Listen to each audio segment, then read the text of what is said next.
Welcome to The Profile. I'm Gary Dunn, and in the comfy chair tonight we have the one and only Matt Taylor. How are you, Gary? Matt, I'm well. Yourself? Oh, excellent. Well, yeah. Thanks for coming in, Matt. My pleasure. So nice to have you here, and fond memories of me being a youngster watching you all those years ago and inspiring me to play guitar. And yes, we've ruined quite a few lives as the years went on. Matt, start with where were you born? I'm a Queenslander. I was born in Brisbane, a place called Spring Hill. Yes.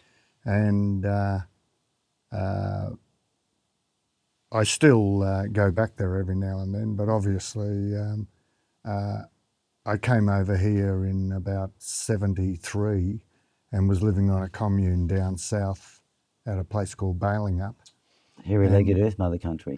Yeah, oh, it's beautiful down there. Absolutely. And then I came up to Perth, and there was a little band called the Elks. Yeah. And Mr. I Brewer. played with I played with them a little bit, and they had a manager, Todd. His first name will come to me eventually, and he gave me the best advice ever I got. He said, "Matt, you give me a chance to rip you off, and I will." So I never gave him a chance to rip me off. Yeah. And he eventually became the manager of Western Flyer, All right. which was a few guys from the commune and some other players from down south.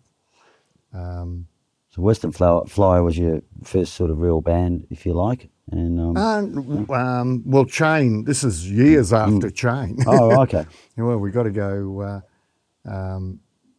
So if we went back to Brisbane on the 14th of February 1966 was the first professional gig I ever did. Wow. I was 17, going on 18, and I was one of those products of the 60s, you know. At high school, absolutely useless. Never understood what school was for. Yeah.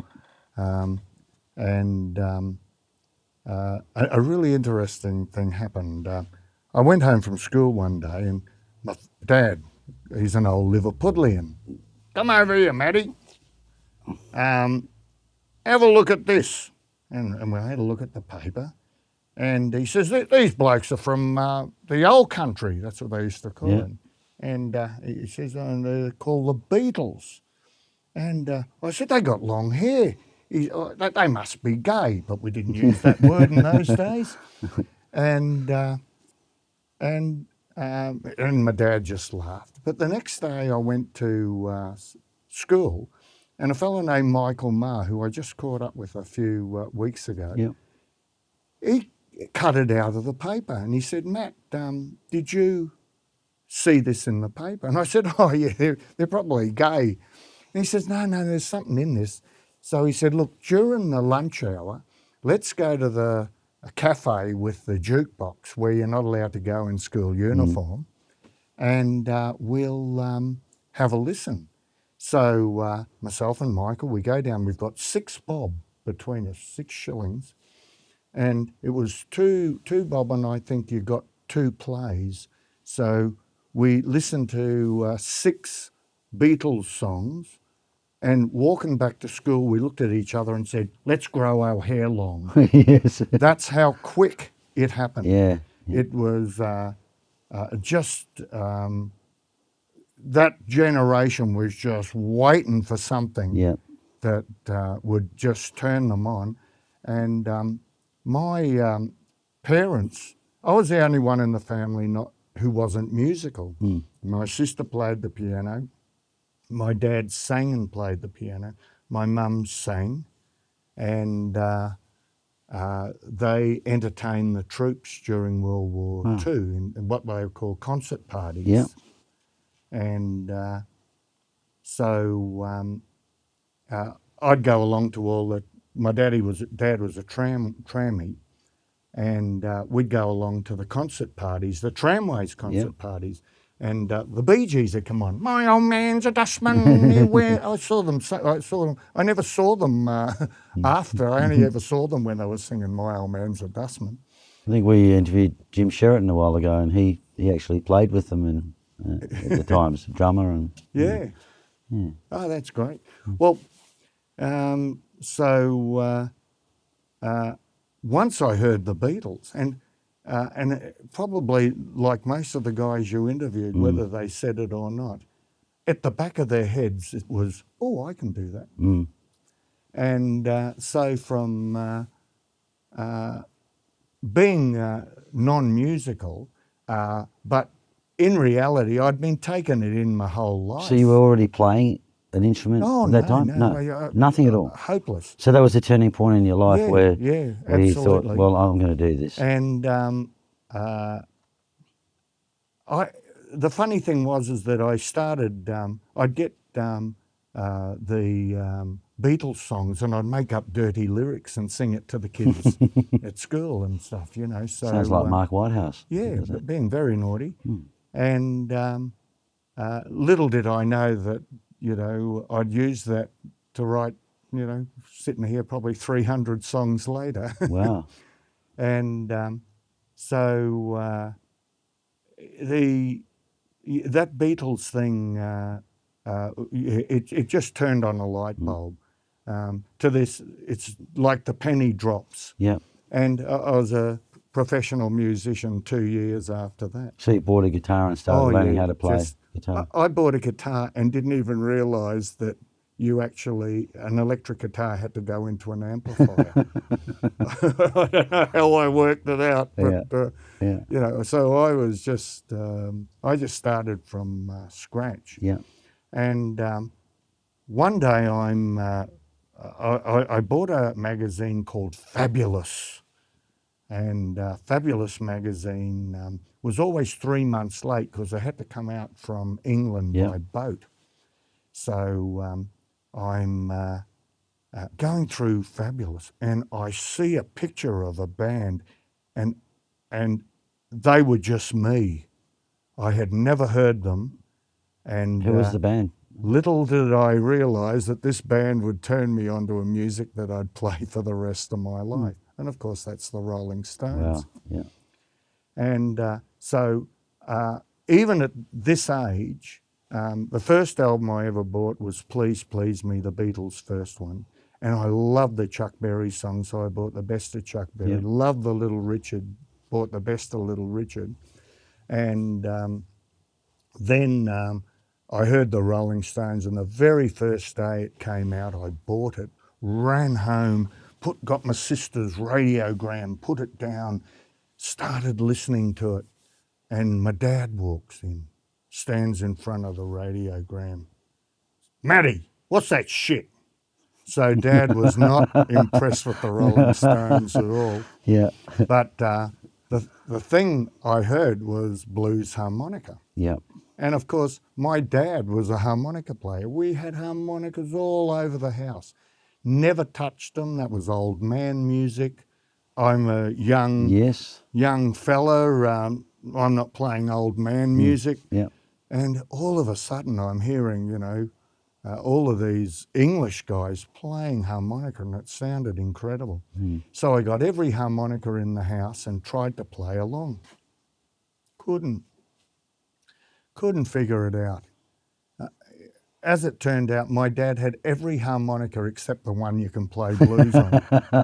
So eventually bought myself a Hohner Super Vamper. Yeah. And I reckon that I had the Rolling Stones album off in 3 weeks. Yeah. From nothing. So harmonica first? Yeah. So the harmonica, like I've struggled playing guitar my whole life, but harmonica I just picked it up and virtually within, as I said, within 3 weeks I could play everything on the, and it's the same thing, you know, that was obviously my instrument and guitar I still struggle with, but obviously everything I write is pretty much on a guitar. Yeah. So you mentioned before you came to Perth, you went to Baileyup, Yeah, and then you came up to Perth, played with the Elks, or the guys from the Elks a bit. And yeah. so what happened after that? What was the first real sort of live thing that you did yourself? In those days, the Elks used to play the Charles Hotel Yep. on a Sunday, and that was the first I ever saw of Sunday sessions. He's going to hate that because Charles gets a mention just about every week on And this so show. it should. He reckons we should charge him money for it. Well, it's been there the whole time, Yes. which is really fantastic. Because every band I've ever been in at some stage has played Played the there. Charles. Yeah. So, Likewise. yeah. And so, And of course, you've got the blues nights on Tuesday nights now. yeah, well, which is that's still great. great. Now, there was the Elks manager name was Darryl Todd. And Darryl Todd had this amazing idea. At that stage, all the bands were playing for, maybe $100 a night, Yep. or and of course this is $1970. That's 100 was a fair you bit could of buy money, something with then. $100 in those days, which you can't do now. So he had this incredible idea that he'd go to a pub and say, "Look, you're paying the band $100. Now what we want to do is put $1 on the door, so that we get you $100, and that'll cover, PAs and stuff like that. And then it gives us a chance to, and that was the invention of the door deal, which eventually was so entrenched by the generation of bands after me. Well, that was us, and I think we were $2 on the door. Then it went to $3, and everyone at the time was going, "Oh, we can't put it up 50% to $3." But the crowds just kept coming in. Yeah. Because I remember the White Sands, when Western Flyer finished up, I rang around and I said, who's the best blues player in town? And everyone said, "Oh, Dave Holt." So I rang him up. We talked on the phone for about 2 hours and decided that he'd join my band. It was the Matt Taylor Band featuring Dave Holt. Yep. And so Western Flyer, we did our last night at White Sands, and I arranged for the Matt Taylor Band featuring Dave Holt to play the next week. Yep. And when I went in there, I instead of putting $1 on the door, I put $2 on the door. And I remember the boss said, "Okay, you can put $2 on, but that's the last time you ever play in here." And I said, "That's fine." So you couldn't move. There must have been 600 people there. Yeah. And as I'm going, the boss walks up and says, "Oh, I'll see you next week, eh, Matt?" And I said, "Yeah, I'll see you next week." I knew it was going to go well. Fantastic. But, musicians had to take the bull by the horn. You can't, Yes. You can't let everyone else make the money, and which is really happening today in music, all the middlemen. Yeah. I saw someone sent me the 25 most powerful people in Australian music, and there wasn't one musician who makes a living out of playing music. They're all middlemen. So, I think today as well, the people used to go to see things then. Oh, yeah. Whereas now, you rock up to a hotel and the band who's playing is the band who's playing. It's not as if people are actually getting the chance to go and pay. And it was just and go to see amazing. someone. You had, I think someone once told me there was 35 professional bands in Perth. A few, people may have had jobs too, but my bands were always fully professional. Did you have any other jobs throughout your life apart from playing music? Or? Yeah, when I left school, I was a storeman packer and I had this weird boss. He always wanted to put his arm around you, and you go, oh, geez. So I got rid of that one. And a friend of mine, of course, this is back in 65, Yep. 64, 65. And we're all growing our hair long. And in those days, you could get bashed up on the street for having long hair. Yep. And I always laughed that 6 years after that, the people who used to bash you up, their hair was longer than what yours was. You know, it took them a while for it to catch on. So after the Matt Taylor Band featuring Dave Hole, Chain, is that well, we got the next thing, or? Chain back together again. Yeah. Because to understand where Chain comes from, you have to go back to, again, Brisbane in 1966 is my favourite band in Australia at that stage was the Purple Hearts. And they had a guitarist by the name of Lobby Lloyd, and he was just mind-blowing. Yeah. And my musical education from 14 to 17 was sitting in front of his amp. I'm still deaf. Sitting in front of his amp and just watching this magician just play. And as much as I love them, when I bought all those albums, when I bought the Rolling Stones album, the next album I bought was, the best of American rhythm and blues. Yeah. And from then on, I just bought blues albums. Yeah. And so I formed the first traditional blues band in Australia. It was called the Bay City Union in 1966. As I said, 14th of February 1966. And we played Brisbane for about nearly 2 years, and then went down to Melbourne. And we had a rhythm guitarist by the name of Glenn Wheatley. Oh, wow. Yes. There's a name. Yeah. A few of those names will come up. The thermometer's going up. Just ring the bell. So we went down to Melbourne, and Melbourne was fantastic. Like they'd have these gigantic big dances, and it'd be nothing to have a jazz band starting the night, a couple of pop bands, and then a band like the Bay City Union playing traditional blues, and then Normie Rowe or something had come along and finished the night. Something for everyone. Oh, it was just, and again, there was no drinking. This is a long time before. Remember, it's still a 21 drinking age, and most people who were 21 weren't really going to gigs. It was more younger people.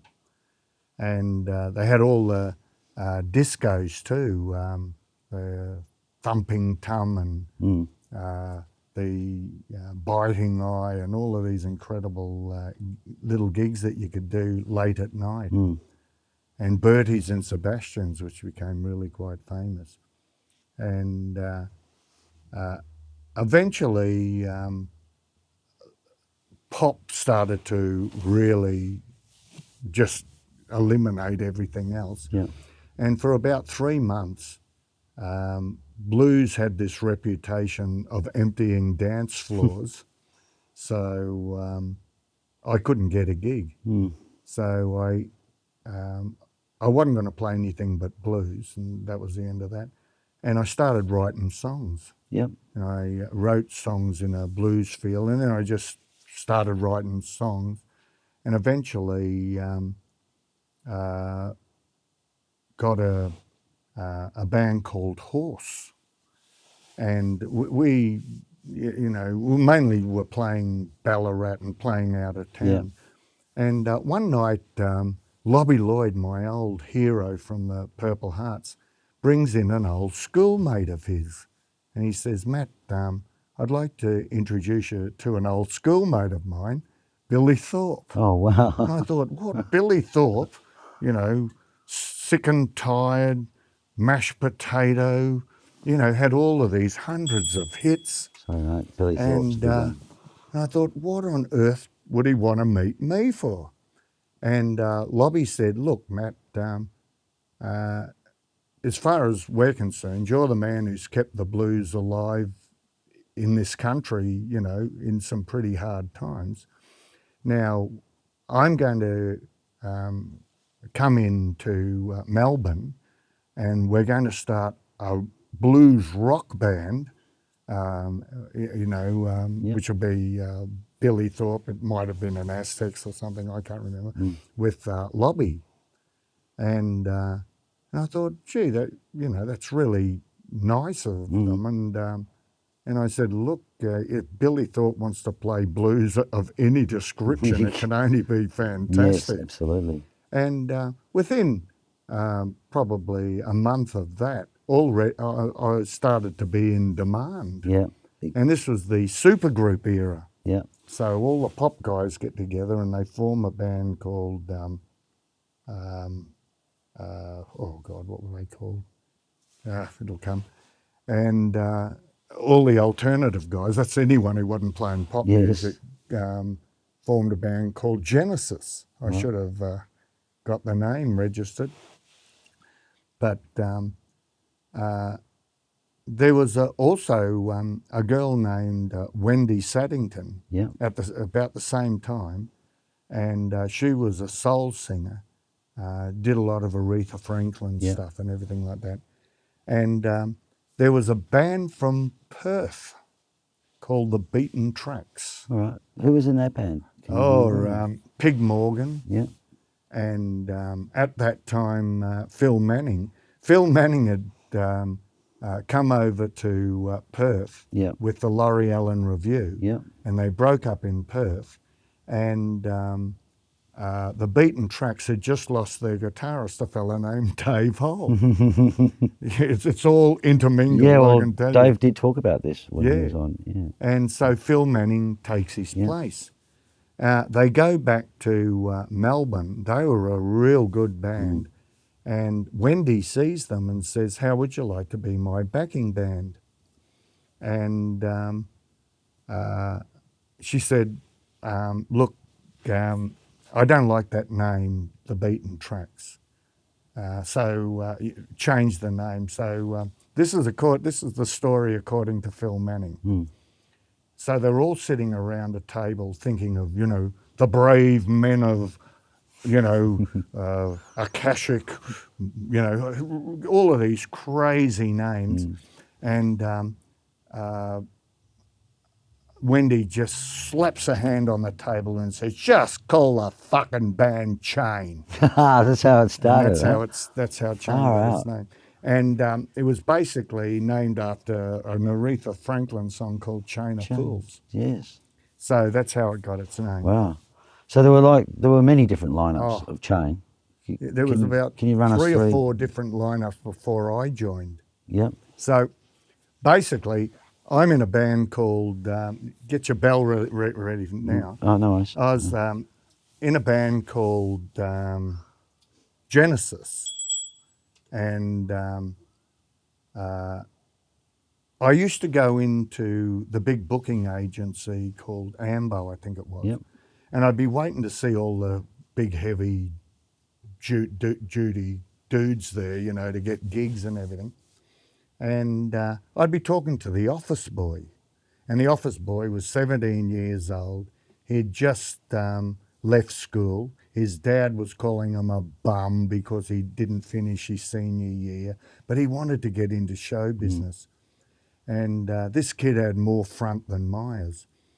And one day he comes to a Genesis gig and says, Matt, I'm starting my own agency, and I'd like you and some other name bands.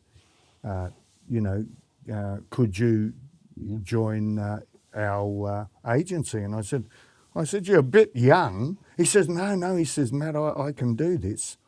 And I said, are you sure? And he said, oh, yeah. Oh, I said, okay. And of course, this young boy is Michael Gudinski. I thought you were going to say that. Yeah.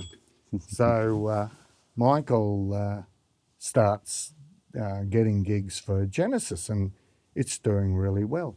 And I hear that now Wendy had left the band a long time before, and now it was three-piece chain, and they were up in Brisbane, and I heard that they'd broken up.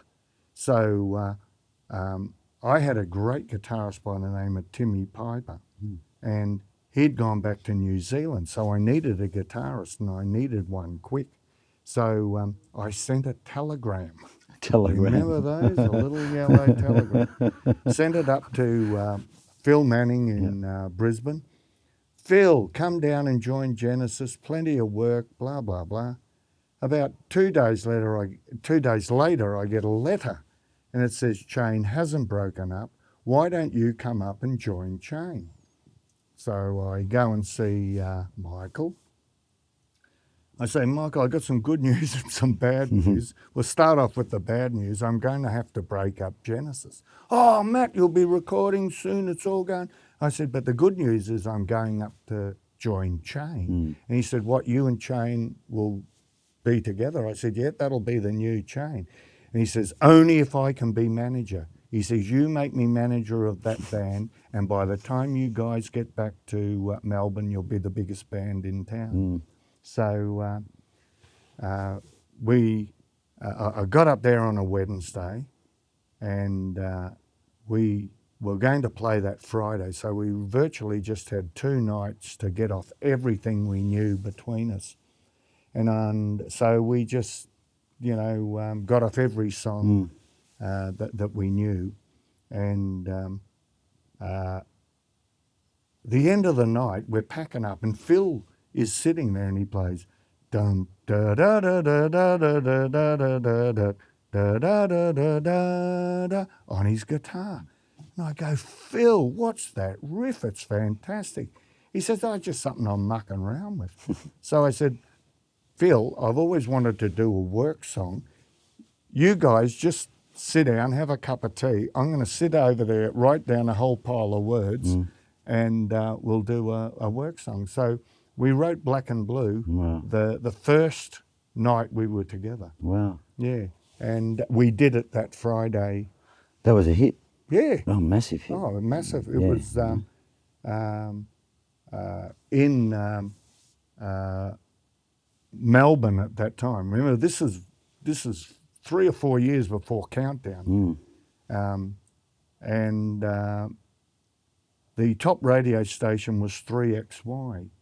And when Chain eventually, we recorded Black and Blue on the way down to Melbourne. And when we got to Melbourne, Spectrum had just released I'll Be Gone. Yeah.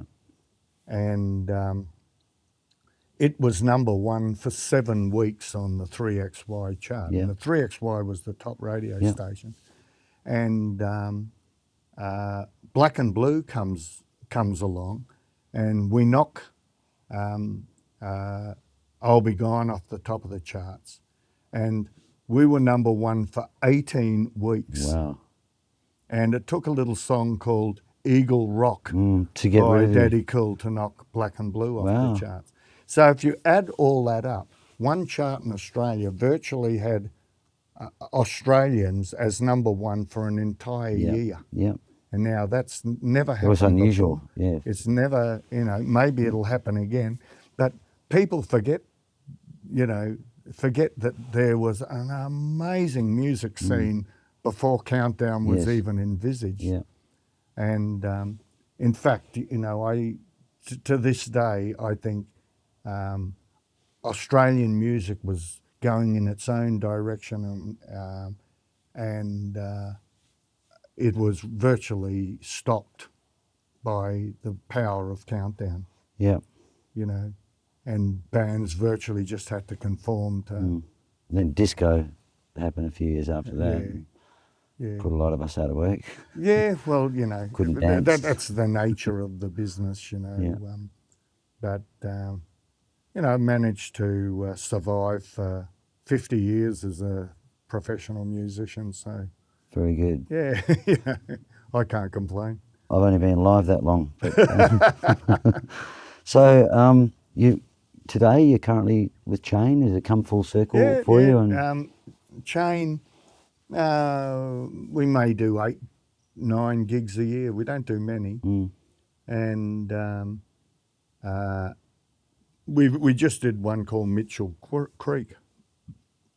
And that's another thing where a girl, about a year before, a girl got in contact with me and said, look, I'd like to record Black and Blue. And I said, look, it's not really a girl's kind of song. And she said, oh, no, I think, I could do a really good job of it. So I was staying at my sister's place in Brisbane, and again, her name's Amanda, and she brought her guitarist, and they played it for me and my sister, and she did a really good job of it. So did they release it, or? Yeah, it's released now. Okay. And so it's quite amazing. She did a Here we go. I think we're going to get something here. Thank you, Mr. Yeah, that's Whitehouse. Yeah, that's Black and Diva Blue. Demolition, featuring Matt Taylor and Amanda Emblem. Black and Blue. Yeah.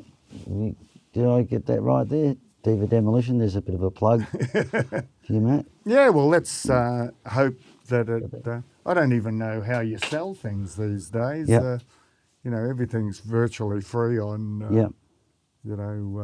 Websites and stuff. Yeah. So all the songs you write, I mean, you've written hundreds of songs. Can people buy them somewhere? Yeah. Do you want best to.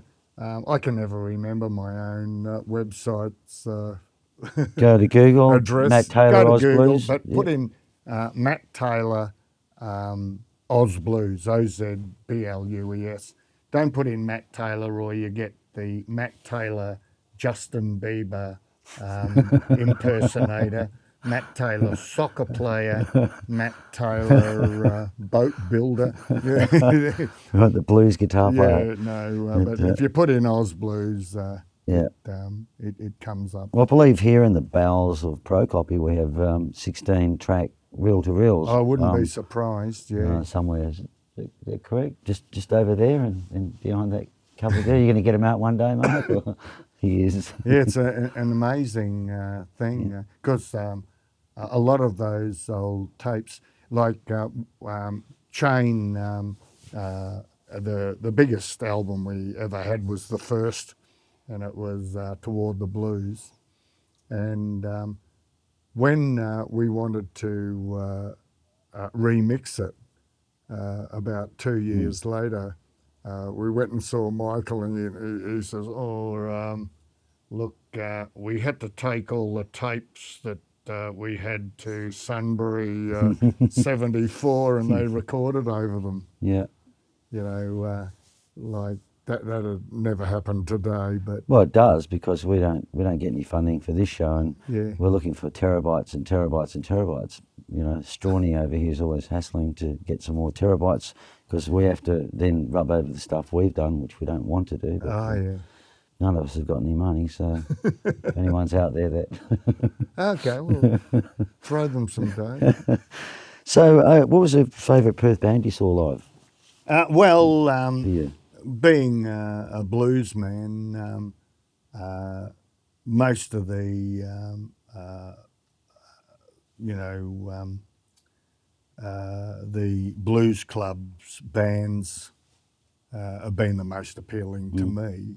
So just guys that are playing blues and... Well, basically, there's some fantastic musicians in this town. Yeah, world class. Oh, yeah, easily. Yeah.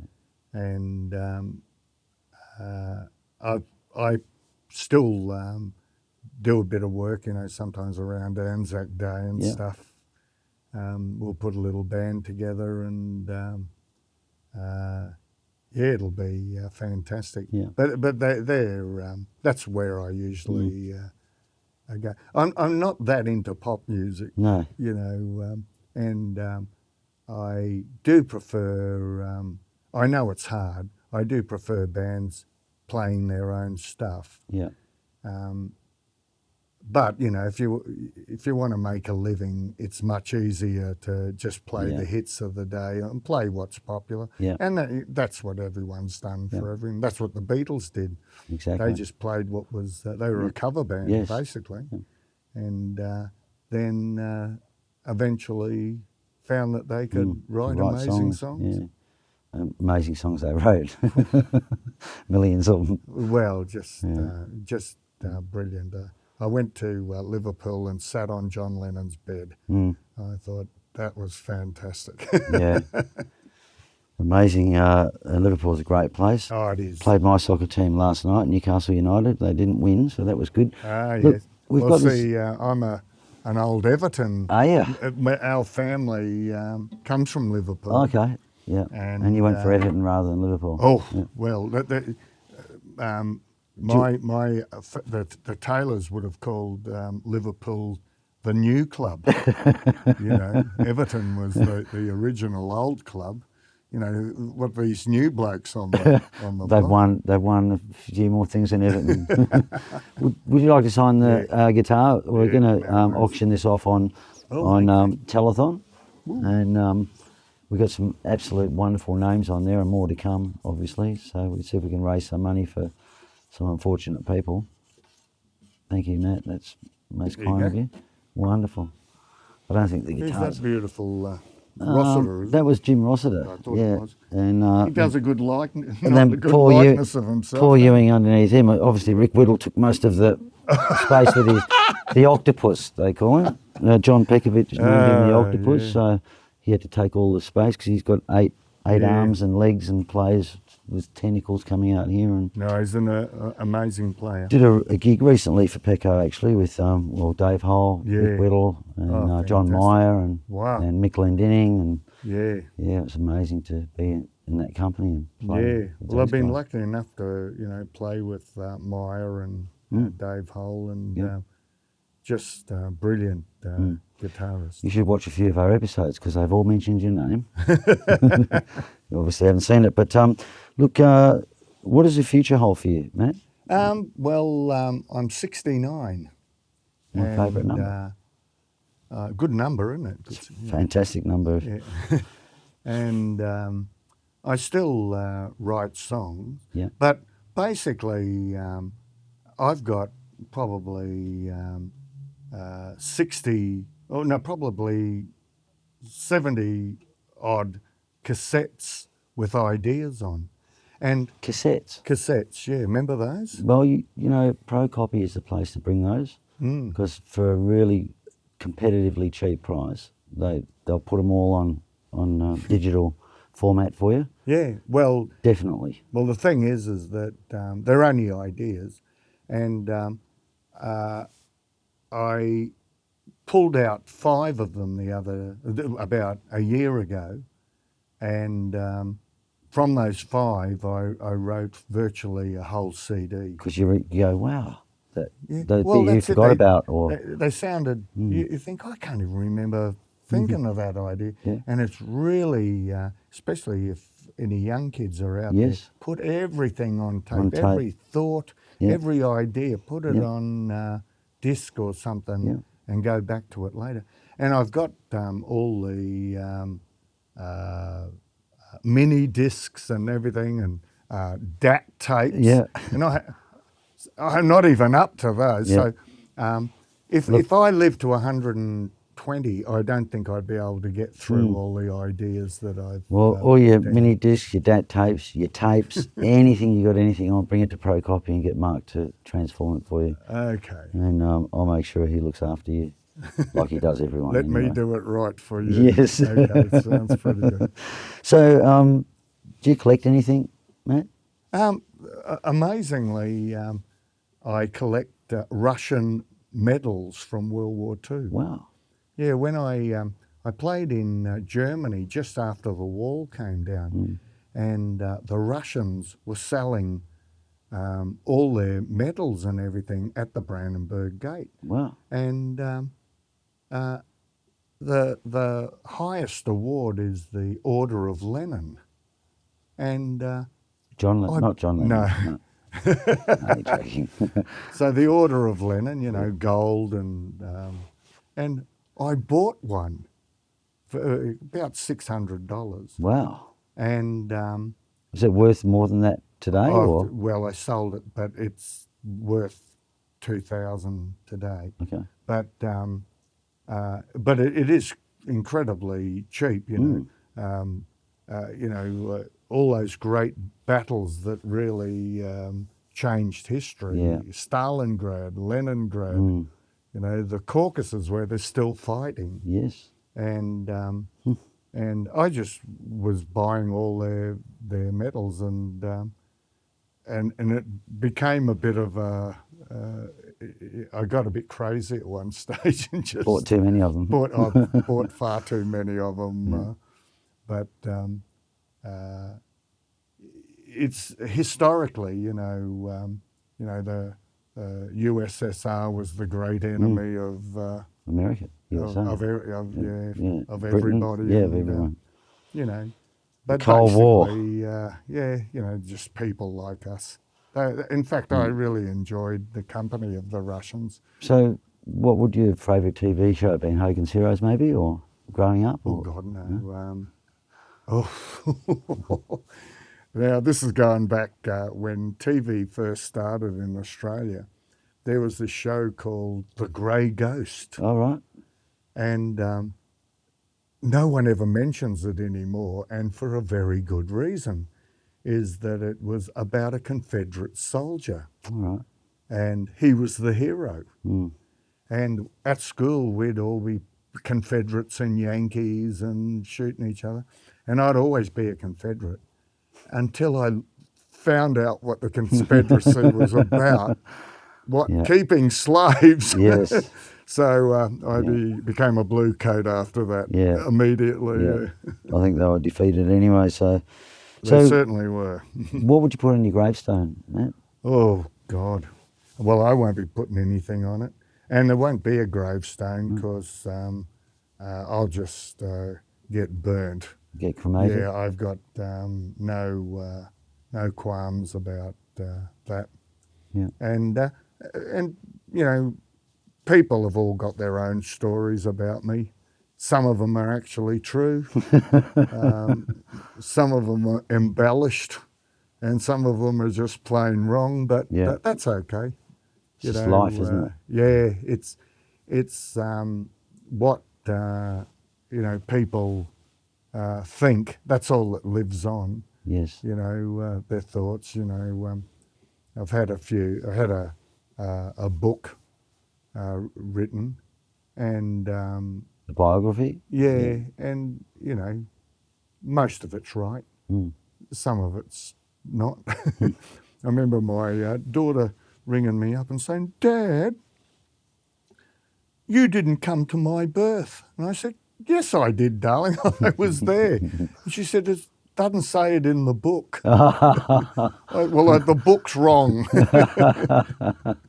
How many children do you have, Matt? 4. 4 grandchildren? No. Nothing? I raised my girls too well. They're just out there enjoying the world. Cool. You know, and I've got to tell you, grandchildren are great. Yeah, no, I'd have no problem with it. But that was their decision. Sure. And the Taylors aren't really that fantastic when it comes to marriage. You know, so none of them are married. Yeah. And they're all, doing their own thing. Things, yeah. And I've got one daughter lives in Canada and another one lives in London. Yeah. They're setting the world on fire. Well, our producer's not here tonight. He's got a lame excuse of being in London at the moment. Oh, so, yeah. You know, very lame. Obviously, he didn't get any pizza tonight or anything like that. So, no. The wardrobe lady wasn't here. And, no, I missed that. Yeah, makeup especially. Is there anybody that you would recommend to come on the show, Matt? Wow, I think you've virtually covered put them all on. you've. I don't think there's that many people I've played with that you haven't Yes. Yeah. put on? Fergo, maybe. Yeah. Fergo played in In Chain. Yeah. So what was his full name? Sorry, excuse my ignorance. I can't remember. They'll all kick me in the shins. Yeah. But that's the trouble. I can't remember names. It's pretty difficult trying to remember everything when you're sitting here as well. I can remember faces. I can see someone that I met once 35 years ago and I'll recognise them. Yeah. But putting a name on them is... it's just one of those things that just goes with age, I think. So if you were stranded on a deserted island and you could only take one album with you, what album would that be, Matt? Probably Robert Johnson, I think. Yeah. Great guitar player. Yeah. It'd certainly be an old blues album. Yeah. You know, because if I'm stuck on a desert island, there won't be any electricity, so it'll be a wind-up. Yep, yep. We can have a wind-up one, or we could just have some electricity just so you can play it. That's the incredible thing, is that when I was a kid, we still had a wind-up. Yeah. And when I went to Chicago, I just had a blow with the band at Buddy Guy's Club, and a fella came up and he said, look, he said, I just love the way you play harmonica. You're obviously a blues fan. I've got the best 78 collection in America. Oh my God. I had to catch a train back to Los Angeles from Chicago that night, but I spent about 5 hours with this guy, and he played everything on the old 78s, and they sounded beautiful. Yeah. You know, just you don't realise that how good those old records sound. Yeah. You know, and pre-electricity. It just and I asked him if he had any Robert Johnson, and he says I've got a couple of them, but they're in a safe. Can't play them. You know, and I don't take them out. Wow. And he said also a very interesting thing, which is good for collectors to know, is that I said, what's the rarest 78 you got? And he says, I've got one. And he said the name of the guy. I'd never heard of him. It was from about 1918 or somewhere around there. Blues. Wow. And he said... no electric guitars in those days. Oh, no. And it was, really old, and it was one of the most expensive. There's only two known about. And I said, what's it sound like? He says, it's bloody horrible. He says, you can see why only 2 of them still are in existence. You know, even if there were 40 of them, most of the people would have got it and just smashed it. Thought, I'm never going to listen to this crap again. So that's a good way. That's a good way to put the value up. You know, if you're doing CDs and no one's buying them, well, in 100 years, leave them to your kids, and they may be absolute rarities. Yeah, you could leave them out in the sun and let them crack. one of the two. So, is there something? A last question: is there something we don't know about you that nobody knows about you that you might want to reveal? Or no, that might be a trick question. You don't have to answer it if you don't want to. But God, I can't even. Usually, I try and find something out no one knows. Oh, gee, that's a hard one.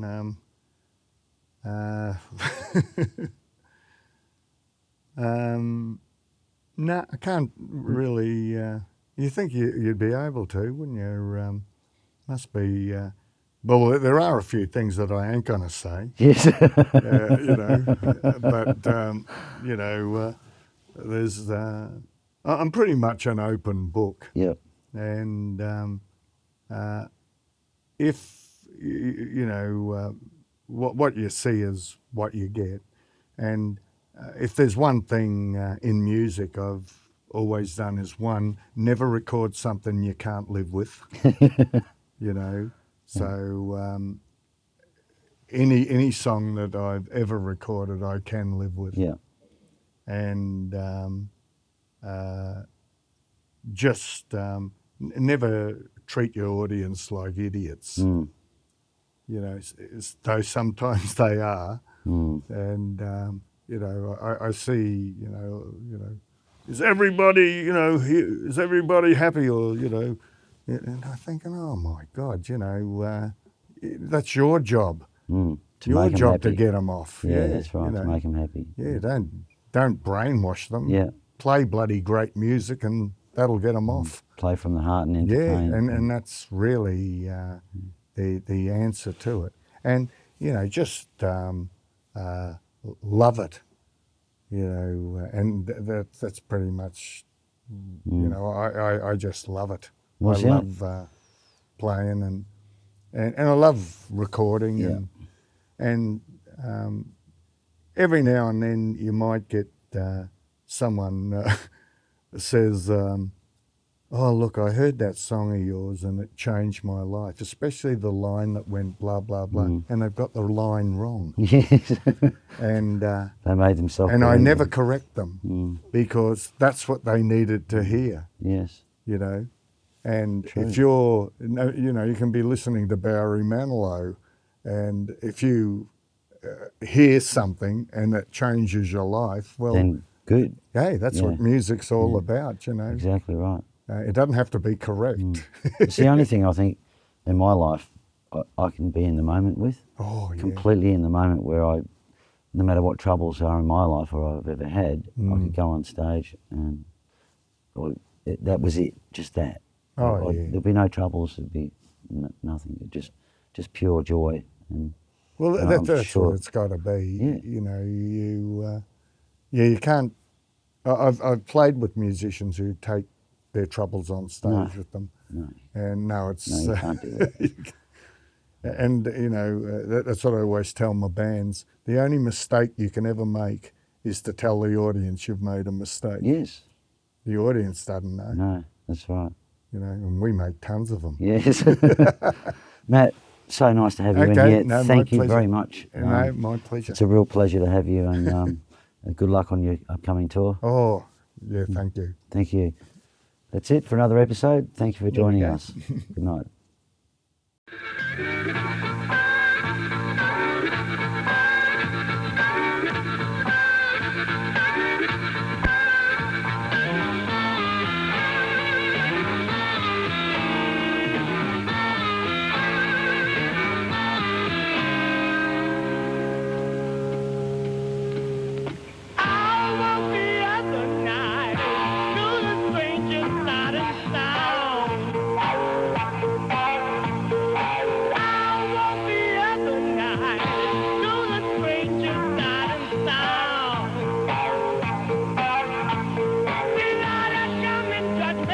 Let's see if I drove up on time.